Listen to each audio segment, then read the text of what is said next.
O cerco contra Alexandre de Moraes está se fechando rapidamente nos Estados Unidos. Compre pipoca, porque eu acho que essa semana sai essa magnífica, os crimes, as irregularidades, as perseguições do Alexandre de Moraes se tornam cada vez ainda mais públicas. Muita coisa vai acontecer.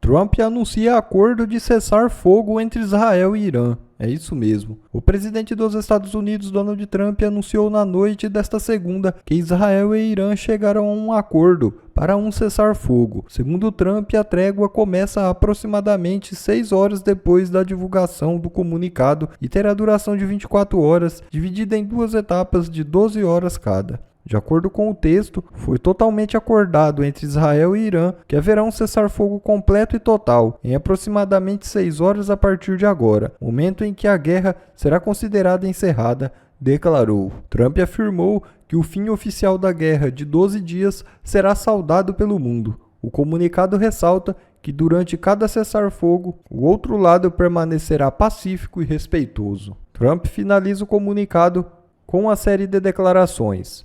Deus abençoe Israel. Deus abençoe o Irã. Deus abençoe o Oriente Médio. Deus abençoe os Estados Unidos da América e Deus abençoe o mundo. Direita mira Alexandre de Moraes e articula impeachment de Flávio Dino no STF. É isso mesmo. A pressão contra o Supremo Tribunal Federal cresceu no campo da direita e não mira apenas Alexandre de Moraes. Parlamentares aliados a Bolsonaro articulam nos bastidores um movimento para incluir Flávio Dino na lista de ministros que podem enfrentar um pedido de impeachment. As conversas ganharam força nas últimas semanas. Parte dos congressistas demonstra forte insatisfação com a postura de Dino no debate sobre emendas parlamentares. Aliados de Bolsonaro veem nesse embate uma chance estratégica. A aposta desse grupo é transformar o desconforto dos parlamentares em combustível para construir um discurso capaz de sustentar um processo de impeachment contra o ministro. Ou seja, tirar 2 coelhos numa paulada só. O cerco contra Alexandre de Moraes está se fechando rapidamente nos Estados Unidos. E não tem nada de sensacionalismo no que eu estou te falando, nem tic-tac. São 5 pontos específicos que estão complicando a vida do imperador do Brasil no território americano. No primeiro, que é o menor de todos, a suspensão dos vistos, né? Não só dele, mas de outras pessoas também que ajudaram a censurar cidadãos americanos. Então, suspensão do visto do Alexandre de Moraes já é dada como certo. Depois vem a questão da lei Magnitsky. Essa é terrível, é o fim da pessoa no sistema bancário internacional. Ela não pode ter um cartão de crédito, ela não pode ter uma conta, ela não pode ter conta na Netflix. Então esse é o segundo ponto, também já é meio que dado como certo. Processo dos advogados do Donald Trump contra o Alexandre de Moraes, inclusive ele acabou de ser notificado, terá 21 dias para se defender, que pode incorrer em multas absurdas contra o Alexandre de Moraes devido a decisões absurdas também contra essas empresas em território americano. Investigação sobre a fraude do documento de entrada do Felipe Martins no território americano, sendo que o Felipe Martins não entrou lá. Então houve uma ordem para que fosse fabricada, forjada, uma suposta entrada do Felipe Martins em território americano, que nunca aconteceu. Esses são 4 pontos que nós meio que já sabemos, só que acabou de surgir um 5º ponto, uma 5ª ação contra o Alexandre de Moraes, que está vindo à tona agora. Comissão dos Estados Unidos ouvirá brasileiros sobre repressão transnacional. O nosso jornalista Paulo Figueiredo, que também tem mandado de prisão do Alexandre de Moraes, Alexandre de Moraes também bloqueou as contas dele e está perseguindo ele. Ele é um dos 34 denunciados pela PGR. Paulo Figueiredo soltou uma bomba na sua participação agora no 4x4, nesse domingo. Escuta só. A notícia que eu quero dar a vocês é que o Congresso dos Estados Unidos convocou uma audiência na Comissão de Direitos Humanos para terça-feira, para tratar especificamente deste assunto de repressão transnacional. É uma primeira audiência que vai acontecer na Comissão de Direitos Humanos para tratar especificamente desse tema, incluindo o Brasil. E a notícia que eu quero dar a vocês aqui em primeira mão no 4x4 é que eu tive o privilégio de ser chamado, mais uma vez, para testemunhar dentro do Congresso dos Estados Unidos a respeito do Alexandre de Moraes. E eu já preparei aqui o meu discurso ao longo do final de semana e vou historiar um pouco de como o Alexandre de Moraes tem perseguido indivíduos dentro dos Estados Unidos, companhias dos Estados Unidos, e tem utilizado companhias americanas, no caso as Big Techs, para perseguir indivíduos no mundo inteiro. É um assunto muito sério, que tem consequências com apoio bipartidário, e eu diria que talvez seja uma das maiores vulnerabilidades do Alexandre de Moraes. Posto tudo isso, qual o objetivo do trabalho aqui nos Estados Unidos, como bem colocou a Ana? Olha, eu posso dizer para vocês que a Lei Magnitsky está pronta. Ela foi aprovada em todos os órgãos do governo americano, foi aprovado no National Security Council, no Departamento de Tesouro, no White House Counsel's Office, no Office of Legal Counsel, foi aprovada no National Security Council, no Domestic Policy Council, no Departamento de Estado. Todo o trabalho burocrático foi concluído. Hoje, o texto pronto está na mesa do Marco Rubio. Foi entregue para ele, era para ter sido entregue na quinta-feira passada, semana passada, acabou sendo entregue para ele no domingo dessa última semana, ou seja, exatamente há uma semana atrás. O que aconteceu nesse processo? Ora, é impossível tratar de qualquer outro assunto dentro da Casa Branca que não seja Irã. Então, no final das contas, o que a gente tem que torcer aqui? A gente tem que orar para que o Brasil ganhe um segundinho da atenção do Marco Rubio e do presidente Trump. Marco Rubio que já se manifestou. Se eu entendi direito, a Lei Magnitsky teria sido assinada, o decreto, né? Na semana passada, só não foi feito por causa do ataque do Irã, de Israel contra o Irã, que tirou a atenção. Então, está na mesa para ser assinada. Em privado, posso dizer isso, mas também publicamente, favoravelmente às sanções contra o Alexandre de Moraes. Então a gente está muito perto. Qual é o próximo passo disso? Como bem colocou a Ana, no final das contas, a gente está tentando dar um leverage, como a gente diz aqui, né? Uma ficha, um ponto de negociação para que os políticos brasileiros saiam do corner. Mas no final das contas, vai ser a sociedade brasileira indo às ruas na semana que vem, a classe política fazendo força dentro do Congresso, que vai resolver o problema do Brasil. Né? Não esperem que o Donald Trump mande um B-2 Spirits bombardear a casa do Alexandre de Moraes ou o porta-aviões do Lago Paranoá. Mas, sem dúvida nenhuma, a nossa classe política, que hoje está no corner, que está acovardada, que está ameaçada, fica numa posição de negociação muito mais favorável com o Alexandre pela primeira vez no corner. E eu acho que é essa ajuda que os Estados Unidos podem dar, né? E não tenho vergonha nenhuma em contar com a ajuda de fora. A Ana, que é professora de História Americana, pode contar que, se não fosse a ajuda francesa, os americanos não tinham conseguido conquistar sua independência. Então a situação está muito complicada, gente. Pelo que eu entendi, vamos lá. De acordo com o Paulo Figueiredo, a Magnitsky estava pronta para ser emitida, publicada, daí veio essa confusão Israel-Irã, Estados Unidos teve que entrar no meio, mas assim que a poeira baixar um pouquinho, já está na mesa do Marco Rubio, que é o secretário do Departamento de Estado, e é só isso que falta. Ele assinando, acabou. Acabou, ela se torna efetiva, e aí a gente vai ver consequências. Cara, eu não sei nem calcular o que vai acontecer depois disso. Sinceramente, eu não sei se o STF vai se juntar ao Alexandre de Moraes e depois todos os ministros ali também correrem o risco de entrarem no mesmo balaio e sofrerem as mesmas sanções, ou se o Alexandre de Moraes vai ser completamente abandonado. Compre pipoca, porque eu acho que essa semana sai essa Magnitsky, e sem falar que teve mais essa audiência pública, onde os crimes, as irregularidades, as perseguições do Alexandre de Moraes se tornam cada vez ainda mais públicas, né? Muita coisa vai acontecer. Para mim, isso daqui faz total e absoluto sentido. Uma pergunta que a gente tem feito há 5 anos é: por que o Alexandre de Moraes tornou como se fosse uma missão de vida destruir Bolsonaro? Várias especulações foram feitas. Será que ele está ajudando o grupo adversário? Será que o grupo adversário ofereceu coisas para ele? É uma guerra ideológica? Mas não faz sentido. Guerra ideológica, o Alexandre de Moraes não é um esquerdista para odiar Bolsonaro. Então, por quê? Por que o Alexandre de Moraes está destruindo o Brasil, desrespeitando a Constituição, cometendo ilegalidades, abrindo processos de ofício, mandando a Polícia Federal na casa de dezenas de pessoas, acabando com a liberdade de expressão no país inteiro?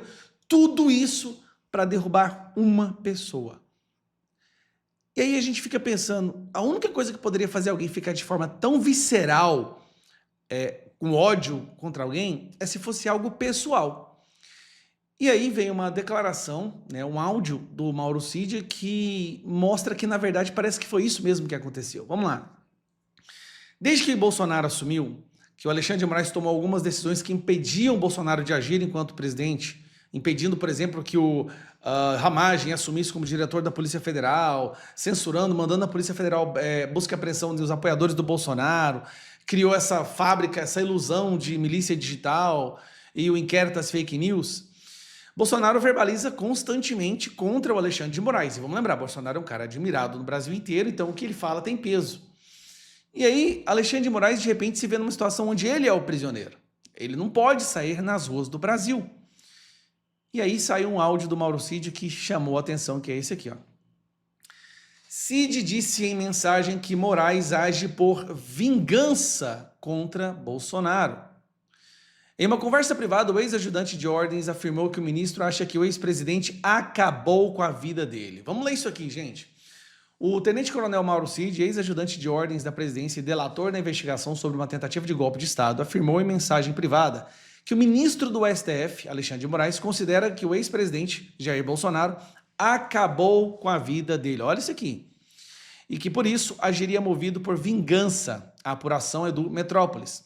A declaração foi feita em conversa no Instagram com o advogado Eduardo Kuntz. Lembrando, esse aqui é o advogado que agora está sendo investigado por Alexandre de Moraes por ter divulgado essas conversas com o Cid, quando o Cid não poderia estar conversando com ninguém. E aí o Alexandre de Moraes mandou prender o cliente do Eduardo Kuntz, que é o Câmara, né? Representante do assessor do Bolsonaro, Marcelo Câmara. O conteúdo foi registrado em ata notarial por Kuntz e anexado à ação penal que investiga o ex-presidente e aliados pela tentativa de subverter a ordem democrática. Cid relata que Moraes teria feito desabafo ao comandante do Exército General Tomás Ribeiro Paiva, considerado próximo ao ministro. A conversa teria sido repassada ao general Lorena Cid, pai do tenente-coronel. Ele, aí olha o que o pai dele falou, ele, Moraes, quer acabar com a vida do PR e do entorno, escreveu Cid na mensagem. Na troca de mensagens, Cid ainda critica a prisão de Marcelo Câmara. É uma vergonha, você sabe que é pressão para tentar... Né? Mas ele não vai soltar tão cedo. Ele tem raiva, ódio. Ele acha que o PR acabou com a vida dele. O que isso nos mostra? Que desde o início, tudo isso que o Moraes tem feito, desrespeitando a Constituição, esse julgamento absurdo, é a raiva do Alexandre de Moraes. Cara, não tem nada mais... Olha que loucura. Tá? Primeiro que o Alexandre de Moraes jamais poderia ser o relator, nesse caso, nem poder estar julgando ele. Muito menos estar julgando. É a raiva porque, de acordo com Moraes, o Bolsonaro acabou com a vida dele. E acabou como com a vida dele? O Bolsonaro verbaliza, fala constantemente as coisas que o Moraes faz. E isso faz com que a população brasileira fique contrária ao Moraes. Ou seja, Alexandre de Moraes não anda no Brasil. Ele não pode ir no clube, ele não pode ir no shopping. E isso o deixa com muita raiva. Então Moraes está preso. Na verdade, o Moraes é um prisioneiro, mas é um prisioneiro das ações. É uma consequência das ações dele. E aí, como ele está preso, ele quer que o Bolsonaro também esteja preso. Não há nada que deixe Moraes mais enraivecido do que ver Bolsonaro andando pelo Brasil e sendo recebido e amado por multidões. Então você imagina, Moraes é odiado pelo Brasil e não pode sair de casa. Bolsonaro anda em qualquer lugar e é amado, carregado nos ombros, onde quer que ele vá, se forma uma multidão de pessoas querendo tirar foto ou dar palavras de esperança, de consolo. A raiva do Moraes é essa. É porque quem está preso é ele. E ele quer culpar o Bolsonaro, mas a culpa não é do Bolsonaro. A culpa do Moraes ser rejeitado no Brasil é pelas ações dele. São as atitudes, as decisões, as buscas e apreensões, as censuras, as derrubadas de perfis. Tudo isso que ele tem feito, esse julgamento falso, né, fake, que virou um teatro de mau gosto, isso tudo é consequência das ações dele, não do Bolsonaro. Só que ele quer culpar Bolsonaro e o entorno dele. Por exemplo, por isso que tem aquela fala lá atrás, onde ele fala, ele está cismado com Eduardo, ele quer pegar Eduardo Bolsonaro. E quando ele cisma, ninguém segura. É por isso que ele pede para derrubar Jovem Pan, Revista Oeste, foi contra a Terça Livre, porque na cabeça dele, se ele censura essas pessoas, ninguém vai odiar ele mais. porque ninguém vai saber do que ele fez. Ele acha que, meu Deus, é por isso que ele tem esse ódio da tal milícia digital. O que é milícia digital para ele? São as pessoas que criticam as suas decisões. E elas criticam por causa do Bolsonaro. Então tem que prender Bolsonaro e censurar o debate político no Brasil. Cara, e a gente aqui... Acabou essa história de que era um julgamento técnico. Esse julgamento tem que acabar mesmo. Mas não é acabar com prisão de ninguém. Se alguém for preso por causa desse julgamento, tem que ser o Alexandre de Moraes. O uso da sua prerrogativa, da sua autoridade, da sua cadeira para perseguir pessoas já chegou a um ponto criminoso. Tanto é que dos Estados Unidos vai vir muita paulada. Alexandre de Moraes disse que Bolsonaro acabou com a sua vida. Quem disse isso foi o Mauro Cid. Diz que Moraes contou isso para o atual comandante do Exército, que contou para o pai do Mauro Cid, que é general aposentado, que contou para o Mauro Cid e que Mauro Cid vazou essas mensagens para o advogado de Corréu. Diz a notícia. Moraes acha que Bolsonaro acabou com a vida dele, diz Cid em mensagens. O que é importante a se analisar aqui, além da validade da delação do Mauro Cid, que já discutimos aqui várias vezes, é a imparcialidade, ou melhor, a parcialidade do relator. Porque agora, segundo essas mensagens, ele, relator, se declara inimigo capital de um réu. E segundo o Código de Processo Penal, o juiz é parcial, é suspeito, não pode ser o juiz da causa quando se declarar inimigo capital do réu. Artigo 254 do Código de Processo Penal. O juiz dar-se-á por suspeito e, se não o fizer, poderá ser recusado por qualquer das partes, se for amigo íntimo ou inimigo capital de qualquer deles. Segundo a matéria, o tenente-coronel Mauro Cid afirmou que o ministro Alexandre de Moraes acredita que Jair Bolsonaro acabou com a vida dele e que, por isso, buscaria vingança, ou seja, inimizade, ódio capital. E a matéria segue. A prisão do Marcelo Câmara é uma vergonha. Você sabe que a pressão é para tentar ferrar, né? Mas ele não vai soltar tão cedo. Ele tem raiva e ódio. Ele acha que o presidente Bolsonaro acabou com a vida dele. Por isso ele vai querer acabar com a vida do presidente e do entorno. Prosseguiu o delator. Vocês viram isso? Olha aqui, ó. Ele vai querer acabar com a vida do presidente e do entorno. E é exatamente isso que ele está fazendo. Cadê a imparcialidade desse julgador? Que no relatório final da Polícia Federal, na denúncia da PGR, aparece como vítima do fato. E agora, o delator, principal testemunha, principal e única prova da acusação, diz que ele, relator, tem ódio do réu e do entorno do réu, ou seja, dos outros réus. Isso aqui é motivo suficiente para anular a delação do Mauro Cid, como sabemos, e também e principalmente para que o relator saia do caso, porque está diretamente ligado à causa e tem interesse pessoal nas partes e na condenação dos acusados. Isso daqui é realmente, juridicamente falando, absurdo. Absurdo mesmo. Eu sou Jeffrey Chiquini, eu sou advogado, deixo aqui um grande e forte abraço a todos. Bom, pessoal, esse foi mais um vídeo. Eu espero que vocês tenham gostado. Se vocês gostaram, deixa o like aqui para fortalecer nosso canal. Logo eu volto trazendo mais informações da política para vocês. Um forte abraço, fiquem todos com Deus e até a próxima.